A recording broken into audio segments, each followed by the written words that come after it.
నమస్తే, నేను అంకిత. తమిళనాడులోని సుబ్రహ్మణ్య స్వామి ఆలయంలో అభిషేకం జరిగింది. అయితే ఈ కార్యక్రమానికి మాజీ మంత్రి రోజా, ఆమె భర్త కలిసి ఈ కార్యక్రమంలో హాజరయ్యారు.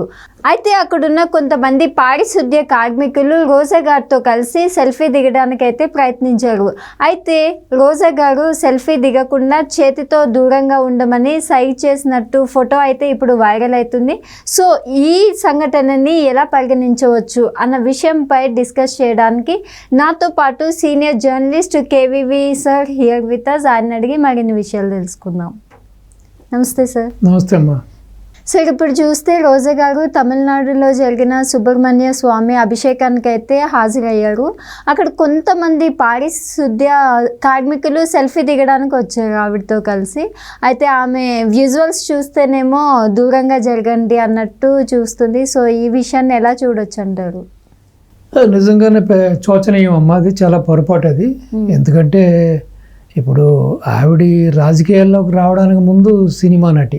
ఇప్పుడు సినిమా రంగం కూడా తీసుకుంటే చిన్న పెద్ద ఇప్పుడు చాలామంది క్రూ ఉంటారు, మేకప్ మెన్స్ ఉంటారు, లేకపోతే కెమెరామెన్స్ ఉంటారు, డైరెక్టర్స్ ఉంటారు. ఈ విధంగా ఆల్ క్రాఫ్ట్స్ 24 క్రాఫ్ట్స్కి సంబంధించిన అంతమంది టెక్నీషియన్స్ ఉంటారు, నాన్ టెక్నీషియన్స్ ఉంటారు.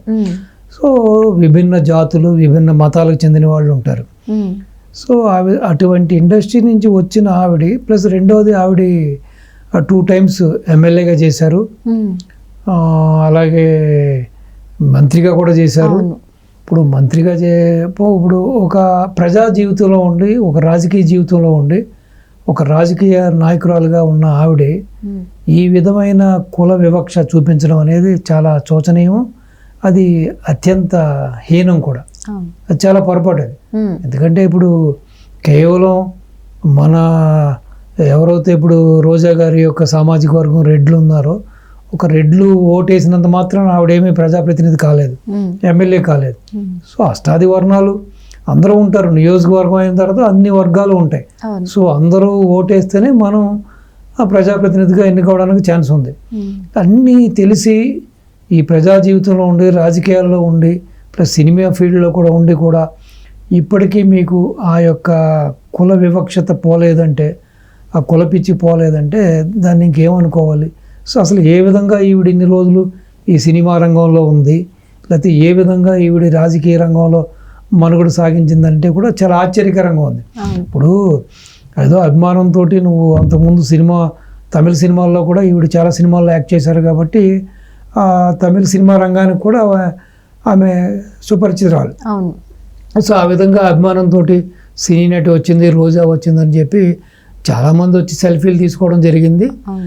అదేవిధంగా ఆ పారిశుద్ధ కార్మికులు ఎవరైతే ఉన్నారో వాళ్ళు కూడా రావడం జరిగింది. అండ్ అక్కడ చూస్తే వాళ్ళు కూడా మేడం ఇట్లా అనడం, దూరంగా జరగమనడం చూసి వాళ్ళు కూడా దూరం నుంచే సెల్ఫీ దిగారు.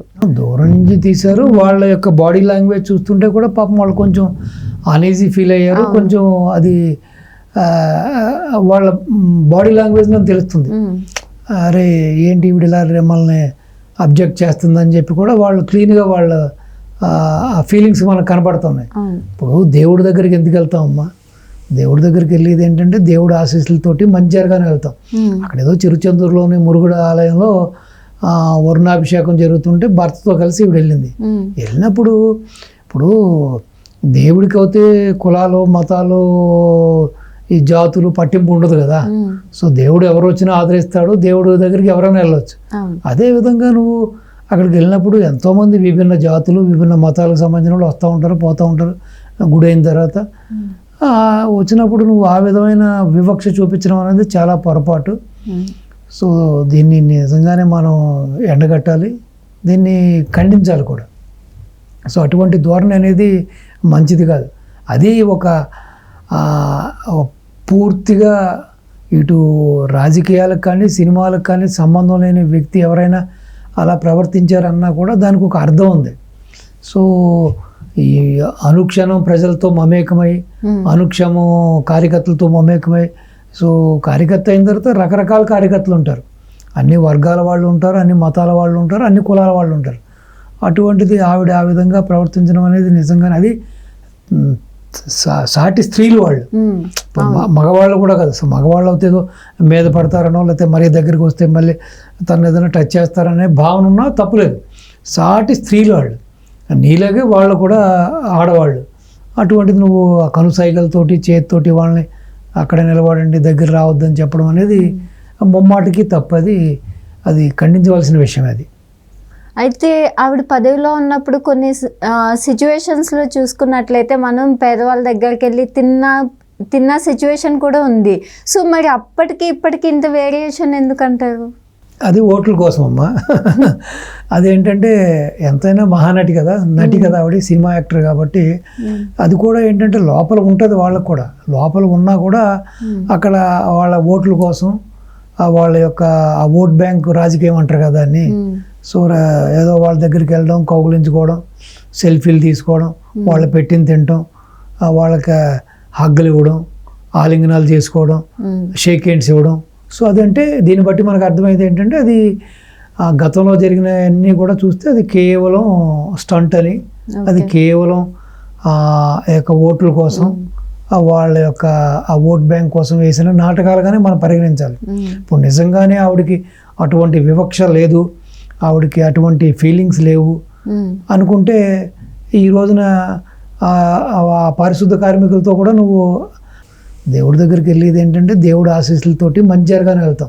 అక్కడ ఏదో చిరుచందూరులోని మురుగుడు ఆలయంలో వరుణాభిషేకం జరుగుతుంటే భర్తతో కలిసి ఇవిడ వెళ్ళింది. వెళ్ళినప్పుడు ఇప్పుడు దేవుడికి అయితే కులాలు మతాలు ఈ జాతులు పట్టింపు ఉండదు కదా. సో దేవుడు ఎవరు వచ్చినా ఆదరిస్తాడు, దేవుడి దగ్గరికి ఎవరైనా వెళ్ళొచ్చు. అదేవిధంగా నువ్వు అక్కడికి వెళ్ళినప్పుడు ఎంతోమంది విభిన్న జాతులు విభిన్న మతాలకు సంబంధించిన వాళ్ళు వస్తూ ఉంటారు, పోతూ ఉంటారు. గుడి అయిన తర్వాత అంతకుముందు నువ్వు ఏ విధంగా అయితే నీవు ఎలక్షన్లో ఈ యొక్క డ్రామాలు వేసావో అదేవిధంగా అక్కడ కూడా వేయాలి కదా. ఎందుకంటే వీళ్ళు ఎక్కడో తమిళనాడు ప్రాంతానికి చెందిన వాళ్ళు, సో వీళ్ళ యొక్క ఉపయోగం ఆవిడకి ఏమీ లేదు. రేపు పొద్దున నగిరి జన్మ అయితే ఓకే. సో కాబట్టి ఆవిడలో ఉన్న నైజం అంటే ఇన్నర్ ఆ ఫీలింగ్ ఏదో ఉందో దాన్ని ఆవిడ బయట పెట్టుకోవడం జరిగింది. సో ఆవిడకి ఎంత అంటరాని వాళ్ళు అంటే, ఆ యొక్క లో కేటగిరీ పీపుల్ అంటే ఆవిడకి ఎంత మర్యాద ఉంది, వాళ్ళ మీద ఎంత ఏహే భావం ఉన్నది అన్నది ప్రస్ఫుటంగా ఆవిడ యొక్క యాక్షన్స్లో మనకు కనపడడం జరిగింది. ఏదేమైనా ఇది ఖండించవలసిన విషయం అది. సో ఆవిడ ఆ విధంగా ప్రవర్తించడం అనేది ముమ్మాటికి కూడా పొరపాటే, తప్పది. సో ప్రజాక్షేత్రంలో నువ్వు ఒక రాజకీయ నాయకుడిగా ఉండి ఆ విధంగా నువ్వు చేయడం అనేది చాలా పొరపాటు. సో ఇప్పటికైనా రోజా గారు ఈ ఇన్సిడెంట్ తోటి ఇప్పటికే సోషల్ మీడియాలో తమిళనాడులో ఉన్న వాళ్ళందరూ కూడా దుమ్మెత్తిపోతున్నారని చెబుతున్నారు. సో కాబట్టి ఇప్పటికైనా బుద్ధి తెచ్చుకుని వీలైతే నా ఇంటెన్షన్ అది కాదు అనో, లేకపోతే నేను అలా చేయలేదనో ఇప్పటికైనా ఒక క్షమాపణ కోరుతూ ఒక ట్వీట్ లాంటిదో లేకపోతే ఒక చిన్న బయట ఏదో చేస్తే ఆ మర్యాదగా ఉంటుంది అది. సో మరి అంత సంస్కారం ఆవిడకుందా, అంత విచక్షణ ఆవిడకుందా అన్నది వెయిట్ అండ్ సీ.